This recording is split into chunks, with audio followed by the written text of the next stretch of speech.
क्या आप जानते हैं कि हमारे देश में एक मंदिर ऐसा भी है जहां भूत पूजा करने आते हैं। जानने के लिए वीडियो को पूरा देखिए और अच्छी लगे तो लाइक करिए और चैनल को सब्सक्राइब भी जरूर से करिए। दोस्तों, हमारे देश के ज्यादातर धार्मिक स्थलों के साथ कोई न कोई रहस्य अवश्य जुड़ा हुआ है।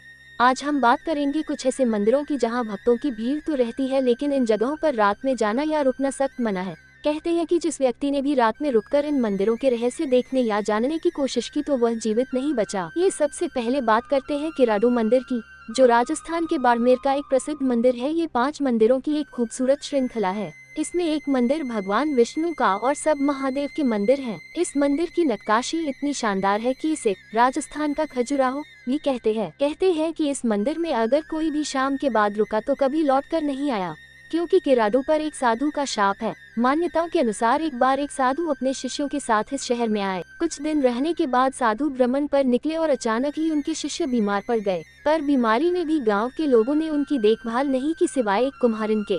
साधु अपने शिष्यों की ऐसी हालत और वहाँ के लोगों का व्यवहार देखकर काफी दुखी हुए। अभी उन्होंने वहाँ के लोगों को श्राप दिया कि जहाँ मानवता नहीं है वहाँ लोगों को भी नहीं रहना चाहिए। उनके श्राप देते ही सभी लोग पत्थर के हो गए। लेकिन साधु ने उस कुम्हारन को कहा कि वह शाम ढलने से पहले ही वहाँ से चली जाए, साथ ही जब जाए तो कुछ भी हो जाए पीछे मुड़कर न देखे, अन्यथा वह भी पत्थर की बन जाएगी। लेकिन कुम्हारन जब जाने लगी तो उसने साधु को परखने के लिए पीछे मुड़कर देखा तो उसी समय वह भी पत्थर की बन गई। कहा जाता है तभी से जो भी वहाँ शाम को रुकता है वह पत्थर का बन जाता है। यही कारण है कि वहाँ जाने वाला हर व्यक्ति शाम ढलने से पहले ही वहाँ से बाहर निकल जाता है। दूसरा मंदिर है भक्तों को मनमांगी मुराद देने वाली माँ शारदा का मंदिर, जो विंध्याचल पर्वत की चोटी पर बसा है। इस मंदिर के बारे में मान्यताएं हैं कि मंदिर के निर्माण से लेकर आज तक मां की पूजा अर्चना सबसे पहले आल्हा ही करते आए हैं। कहते हैं कि जब प्रातः काल में मां के मंदिर के पट खोले जाते हैं तो वहां मां के चरणों में जल के साथ ही एक फूल चढ़ा हुआ मिलता है। हालांकि आज तक कोई भी आल्हा को देख नहीं सका है। मंदिर विंध्याचल पर्वत की चोटी पर है तो रात्रि में पंडित भी वहाँ नहीं रुकते। इसके अलावा जब भी किसी ने वहाँ रात में रुककर आल्हा को देखने का प्रयास किया उसकी मृत्यु हो गई। इसी कारण से मंदिर परिसर में कोई भी रात्रि विश्राम नहीं करता।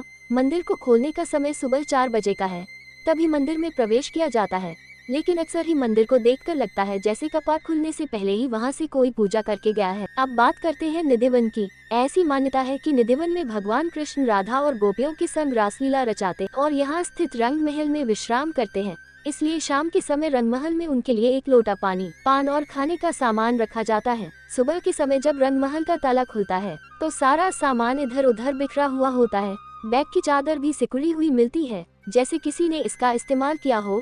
लोगों के अनुसार ऐसा माना जाता है कि अगर कोई भी इस रासलीला को देखने की कोशिश करता है तो वो गूंगा, बहरा, अंधा या उसकी मृत्यु तक हो जाती है। यही वजह है कि निधिवन शाम 7 बजे की आरती के बाद खाली होना शुरू हो जाता है और रात के 8 बजते ही पूरा इलाका वीरान हो जाता है। यहाँ तक कि पंडित और जानवर भी इस इलाके को खाली कर देते हैं। इसके बाद है भानगढ़ का किला। भानगढ़ के किले में भी कई मंदिर हैं। शाम ढलने के बाद इस किले के अंदर कोई नहीं जाता। मान्यता है कि यह पूरा किला ही शापित है। राजस्थान के अलवर जिले में स्थित भानगढ़ का किला एशिया की सबसे डरावनी जगहों में से एक है। यहाँ सरकार की ओर से सख्त आदेश जारी किया गया है कि कोई भी व्यक्ति शाम 6 बजे के बाद किले में या फिर आसपास नहीं जाएगा। यही वजह है कि शाम के 5:30 बजते ही सभी लोगों को किले से बाहर कर दिया जाता है। कहते हैं कि भानगढ़ की राजकुमारी रत्नावती अत्यंत सुंदर थी और उनकी सुंदरता पर भानगढ़ का एक तांत्रिक मोहित हो गया। वो उनसे विवाह करना चाहता था, जो कि संभव नहीं था। ऐसे में राजकुमारी को पाने के लिए तांत्रिक ने तेल खरीदने आई उनकी दासी को अभिमंत्रित तेल दे दिया, ताकि रत्नावती उसके सम्मोहन से तांत्रिक के पास खींची चली आए। लेकिन दासी के हाथ से वह शीश छूटकर गिर गई और तेल पास की ही शिला पर जा गिरा। इसके बाद वह शिला तांत्रिक की ओर खींचने लगी। इससे उस शिला के नीचे दबने से उस तांत्रिक की मौत हो गई। लेकिन तांत्रिक ने अपनी मौत से पहले समस्त नगरवासियों के विनाश का शाप दिया। कहा जाता है कि जैसे ही तांत्रिक की मौत हुई, राजकुमारी के साथ ही सभी नगरवासियों की भी मौत हो गई।